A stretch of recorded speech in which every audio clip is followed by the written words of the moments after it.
Ya he hablado muchas veces del trepamuros en este canal.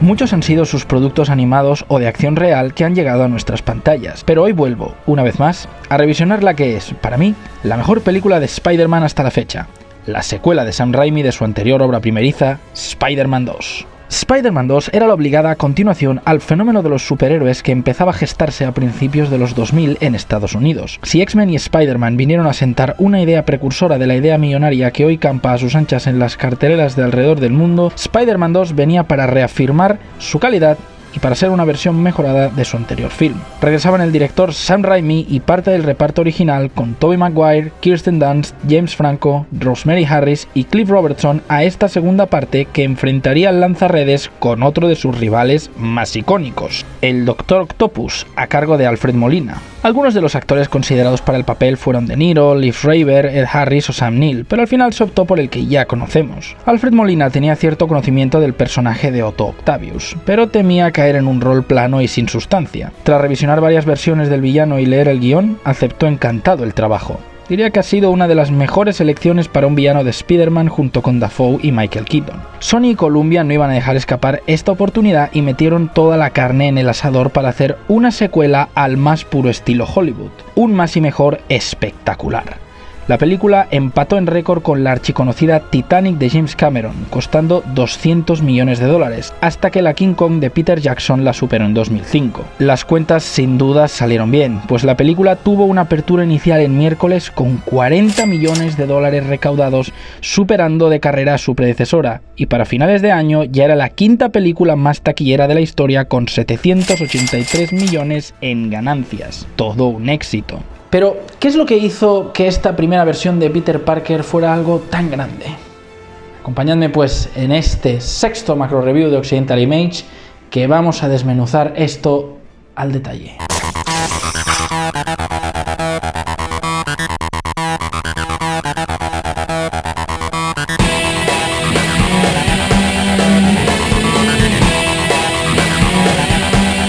No es ningún secreto que había 1000 ideas para esta segunda película de Spider-Man.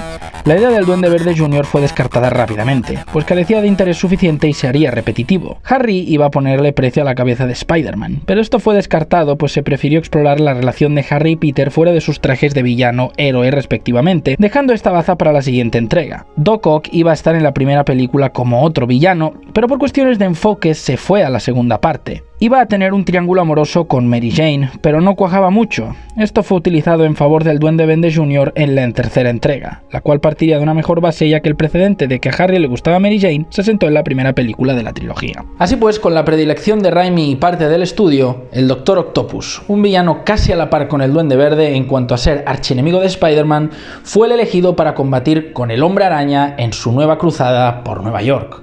One of the toughest things in doing these stories is coming up with villains. You know, the hero is easy. Once you've created the hero, you've got him, and you use him in every story, and you know him. But you've got to come up with a new villain in almost every issue. I wanted a scientist, and I thought the name Otto Octavius sounded pretty good for scientist. So I wrote that down. Then I said, well, if his name is Octavius, and I had him working on radioactive material, and that can be very dangerous. So there was a big glass shield, and he would work outside with little tentacles, and they would operate the radioactive material, and the glass shielded him from the radioactivity. But those looked like tentacles, so I thought his name is Octavius. Maybe I'll have all the students call him Dr. Octopus. Desde el principio el compromiso del reparto fue absoluto. Tobey y Kirsten Dunst hicieron gran parte de sus escenas de riesgo o stunt scenes en la película. Esto, pese a ser un riesgo relativo, permitía que la cámara se pudiera centrar en sus rostros y no tener que diversificar el enfoque de la óptica para poder eliminar los rostros de los dobles digitalmente.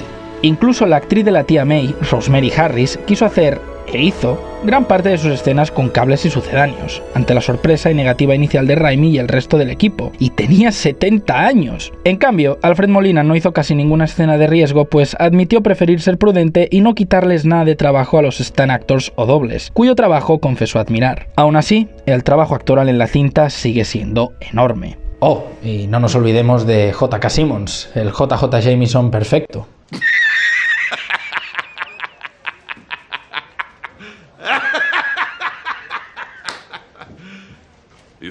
Y por cierto, la inclusión de Dafoe en esta película fue algo improvisado. En realidad, Sam Raimi lo coló en el set para gastarle una broma a Molina interpretando algunas de sus líneas. Is the fuel that makes this project go. There are only 25 pounds on the planet.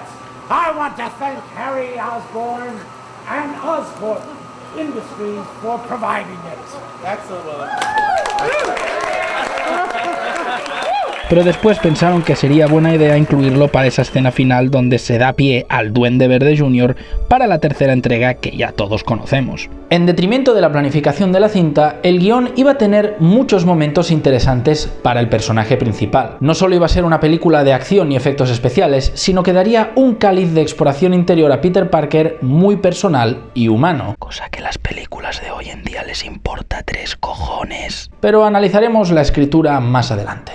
Casi todo lo que se grabó de la película se utilizó en el montaje final. Se acortaron algunas escenas un poco por cuestión de fluidez y se eliminaron un par de escenas, pero el resto apareció en cines. Esto demuestra que había una planificación excelente del producto en preproducción antes de ir a rodar y se hizo lo justo y necesario casi al 100%. Raimi procuró crear una Nueva York idealizada. Por eso la escena del tren a nivel elevado, que ya no existen en la ciudad desde hace mucho. Algunas de las tomas de la ciudad se tomaron en Chicago en realidad, pero quedaron bien camufladas. Así pues, todo quedaba preparado para empezar con la producción de la cinta y así es como llegamos a uno de sus puntos más fuertes, los increíbles efectos especiales de la película y su apartado visual. Fotográficamente hablando, Raimi tuvo que aumentar el aspect ratio del film para poder incluir en las tomas a Spidey y al Dr. Octopus y sus colosales tentáculos a la vez a 2.35.1.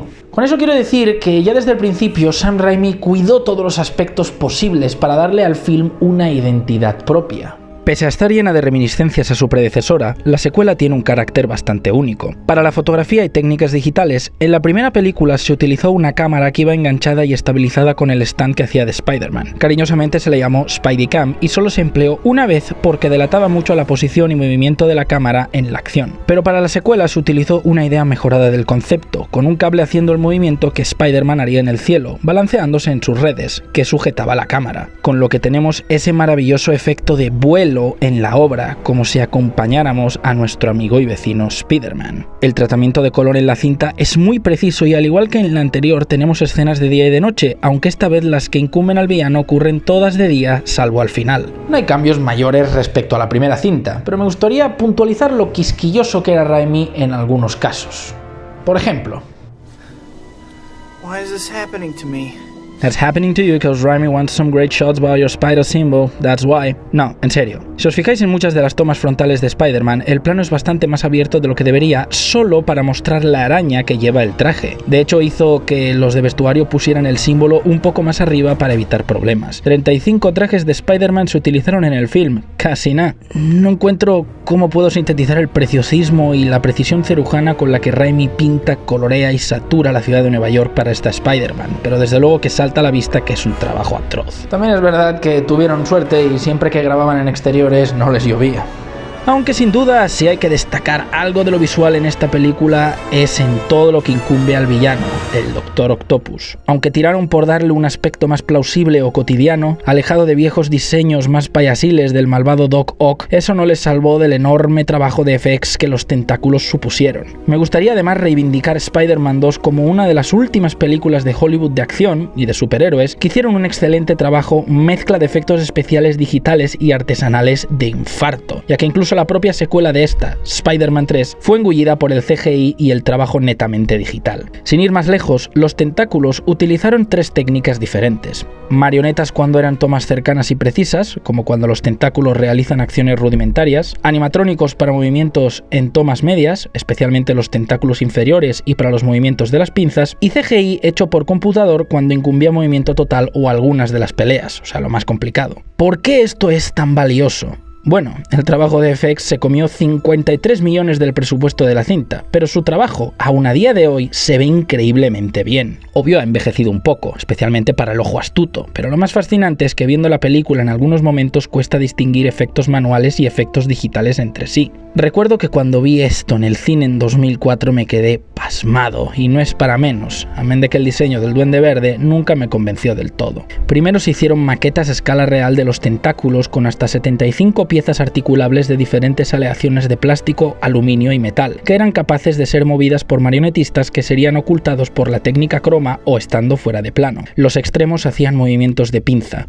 Los animatrónicos eran el paso medio, requerido para otro tipo de maniobras. Literalmente tenían que poder hacer cierto tipo de cosas, y esto que se ve en la película es real. Aquí tenéis algunas de las grabaciones de prueba que se hicieron para ver qué eran capaces de hacer los tentáculos.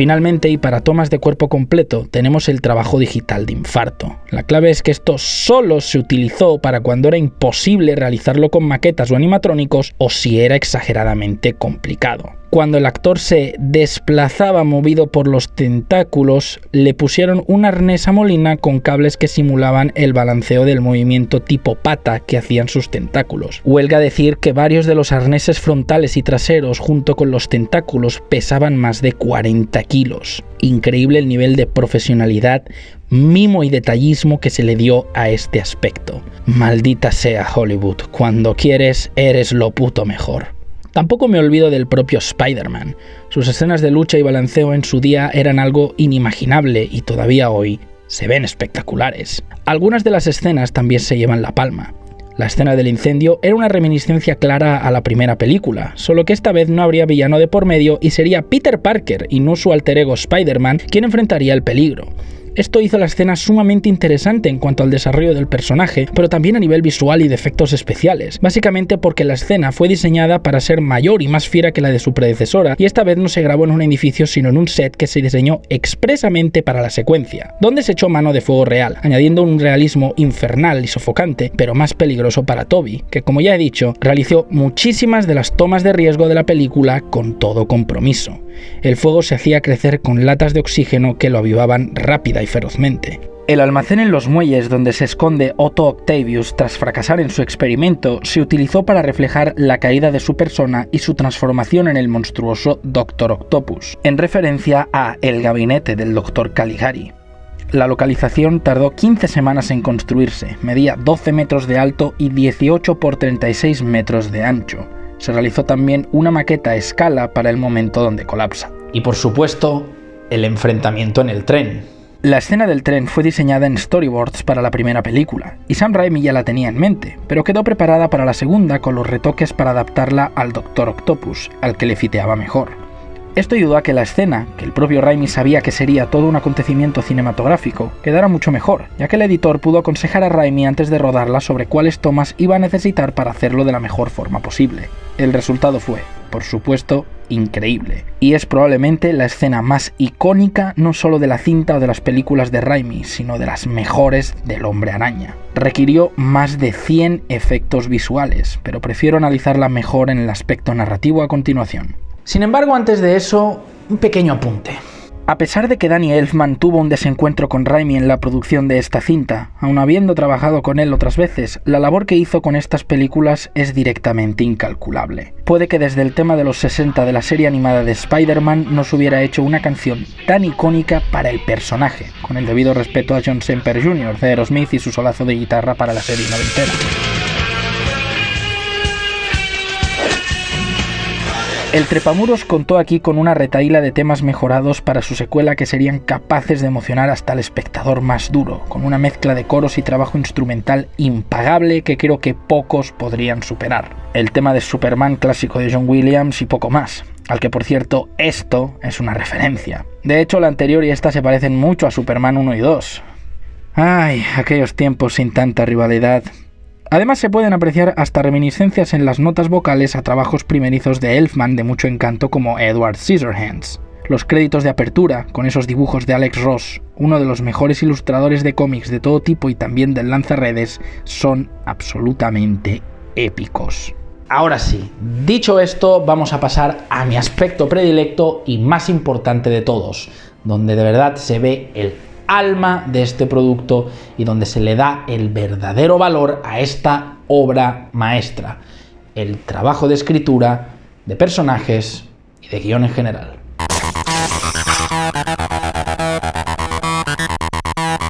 Ladies and gentlemen, fasten your seatbelts. ¿Qué puedo decir?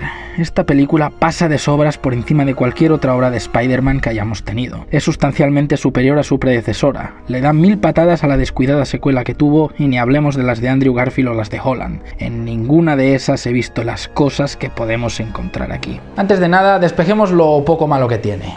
Mary Jane. Sí, vale, ya sé que tampoco es el pináculo de estas cosas, pero vamos, MJ es el gran amor de Peter Parker, por encima de Gwen Stacy o de Black Cat, ¿no? Encuentro muy poco satisfactorio cómo pintaron al personaje de Kirsten Dunst, no solo aquí sino en las otras dos películas. Evidentemente la primera tenía que ser la chica inalcanzable que se va con el alfa de turno que era Flash, pero joder, hacía falta lo de plantar a Peter y andar con el hijo de Jameson en una boda donde lo único que hay detrás es puto dinero.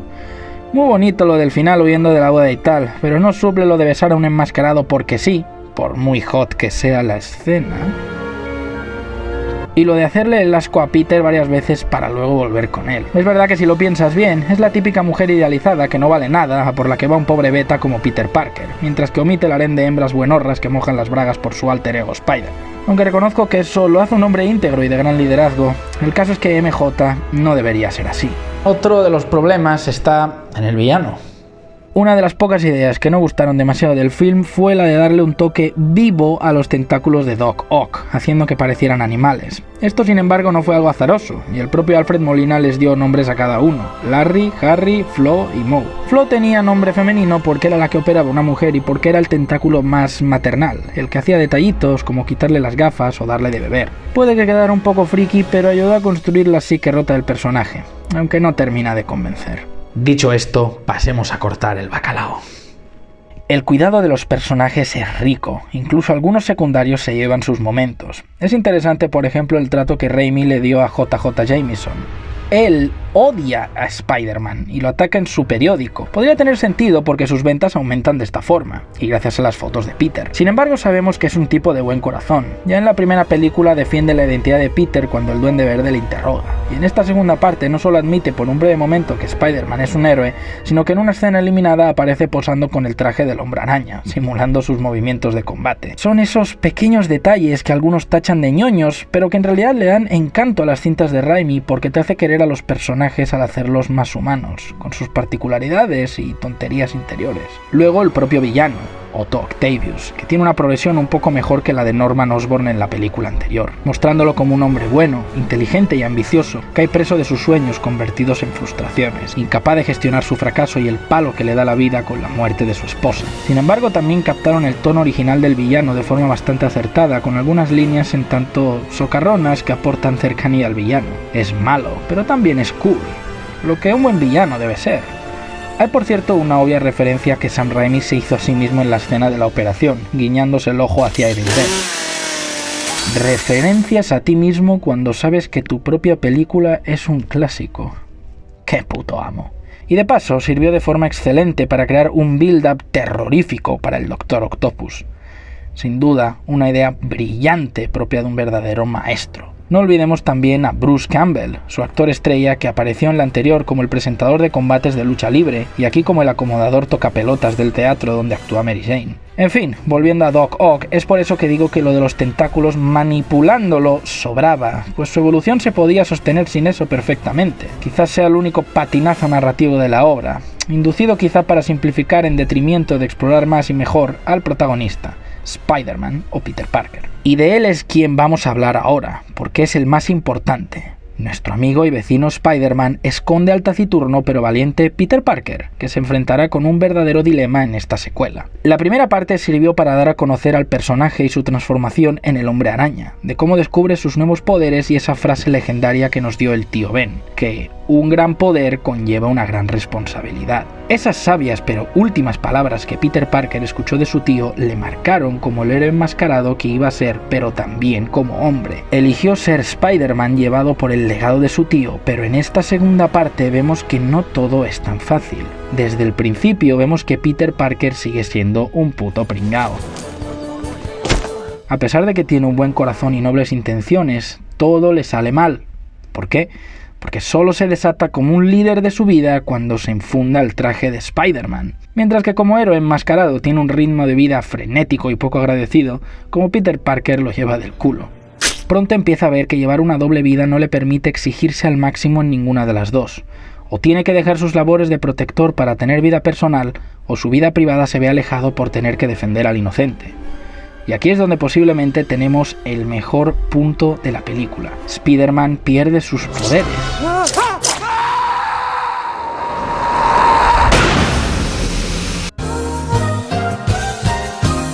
Lentamente, Peter ve como sus propias capacidades sobrehumanas empiezan a menguar. Entra en una especie de crisis existencial muy clara. Su propia psique intenta decirle algo. O es Peter Parker o es Spider-Man. Su frustración llega a tal punto que reniega de ser el hombre araña, dejando a la ciudad desamparada. Es ahí donde tenemos la curiosa escena con la canción de B.J. Thomas, que por cierto, se incluyó luego porque ya se había creado un tema original para esa escena que fue desestimado en detrimento de esta, donde vemos por primera vez una sonrisa de auténtica felicidad en Parker. Sin embargo, pronto se da cuenta que dejar a la ciudad abandonada es demasiado. Su fuerte convicción moral y su sentido de la justicia no pueden ser ignorados. La escena del incendio deja claro que Peter es valiente sin sus poderes, lo que le restaura la confianza, pero deja patente también que necesita ser Spider-Man para hacerlo increíble. Y esto culmina perfectamente en el momento donde Mary Jane es secuestrada por el Dr. Octopus, al final, repitiéndose el momento de la cinta anterior donde Peter observa que sus gafas ya no le sirven y donde recupera todos sus poderes. A partir de aquí quiero hacer un inciso antes de ir al final de la obra, para pasar a comentar la escena más explosiva e intensa del film, la del tren. No solo las escenas de combate están bien diseñadas y se ven geniales, sino que el momento del clímax no es realmente a golpes con el enemigo, sino luchando y dándolo todo hasta el último aliento por salvar a personas inocentes. Es por eso que esta escena tiene tanto valor, porque a diferencia de lo que vemos en el 90% de films de superhéroes donde todo se resume en niveles de poder del bueno contra el malo, aquí se ve claramente el verdadero sentido del superhéroe. Hacer lo inhumano, lo imposible e inalcanzable para ayudar a la gente de a pie. Sí, es verdad que los supervillanos son lo que les dan más juego a los superhéroes, pero no me negaréis que esta escena es mucho más espectacular que muchas otras vistas a posteriori con supercombates y 1000 efectos digitales. Es que, ¿qué más puedo decir? Solo por esta escena ya la película se gana un aprobado y vale la pena verla, seas fan de los superhéroes o no. Primer acierto de la escena. Viendo que no puede con Spider-Man a fuerza bruta, el Dr. Octopus acelera y destruye los frenos del tren optando por una táctica de desgaste para capturar a Spidey cuando esté sin fuerzas. No le importan las vidas humanas. Es el villano, por mucho que viéramos su faceta de buen hombre. Además hay un gran acierto haciendo que Spider-Man se queme la máscara y se la tenga que quitar, dejando al descubierto su rostro. Esto muestra que es tal el peligro que se olvida por completo de proteger su identidad y anonimato y se centra en la verdadera prioridad de todo héroe: salvar a los inocentes por encima de cualquier cosa, incluso su vida. Y por eso, aun sin pensar en cómo va a hacerlo, lo primero que hace es ponerse frente al tren, delante de todos, delante del peligro. Opta por una idea, pero no funciona. Como líder, no se rinde y urde otra idea. Aparentemente tampoco funciona. Las circunstancias le empujan a rendirse, pero él no está dispuesto a tirar la toalla, incluso ante toda adversidad. Entonces empieza a lanzar más redes a la desesperada, en una maniobra total de fuerza bruta para frenar el tren. La score de Danny Elfman empieza a acelerarse con los violines. Peter queda expuesto a la tracción infame del tren, empieza a gritar a todo pulmón. Su traje se empieza a rasguñar, su cara está rota, las redes se rompen. Parece que el tren está frenando, pero no es suficiente. Y cuando parece que todo está perdido, al último momento, él sigue ahí, intentándolo, y el tren se detiene. Tensión narrativa y epicidad con máxima expectación en simples pasos y gracias a los intensos planos. Otro punto. Pero esto no acaba aquí. Peter, exhausto, se desmaya, pero la gente lo recoge y lo lleva en alto hasta ponerlo en el suelo del vagón. Los civiles no lo pueden creer. He's just a kid. exclama un hombre. Y aquí es cuando la identidad de Peter Parker y Spider-Man se funden en uno solo. El hombre araña ha vuelto. Los civiles juran no revelar su identidad. Cuando el villano llega, se ponen delante para proteger a su héroe, aun sin poder evitarlo. Esto es buena configuración de peleas y coreografías de combate, buen uso de los elementos del entorno para la lucha, buen diseño de orden narrativo y además excelente culminación para el desarrollo del arco argumental del personaje. Si alguien vuelve a ver una escena así en cualquier otra película de Spider-Man, que me avise. Y llegamos pues al final, donde Harry perdona momentáneamente a Spider-Man tras saber que es su mejor amigo Peter Parker y donde el villano es derrotado mientras el héroe salva a la doncella en peligro. Sin embargo, es curiosa la resolución que le dieron al villano, pues es el propio Dr. Octopus quien se da cuenta de su error al hablar con Peter y decide destruir su propia creación. Doc Ock es vencido con palabras, no a golpes. Y resta ese plano final del redimido Otto Octavius, que por cierto, es 100% digital. Spider-Man a partir de aquí no tuvo tanta suerte.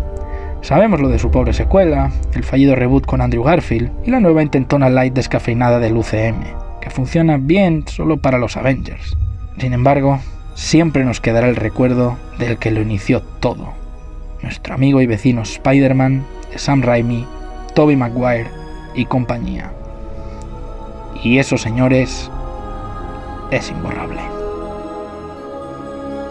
Y en fin, eso ha sido todo por hoy, compañeros, en este sexto macro review del canal. Como siempre, dar las gracias a los Patreons. Si estáis viendo esto, gracias a los Patreons del canal que tenéis en pantalla. Una vez más a ellos, gracias, muchísimas gracias por confiar en Occidental Image y en mi persona.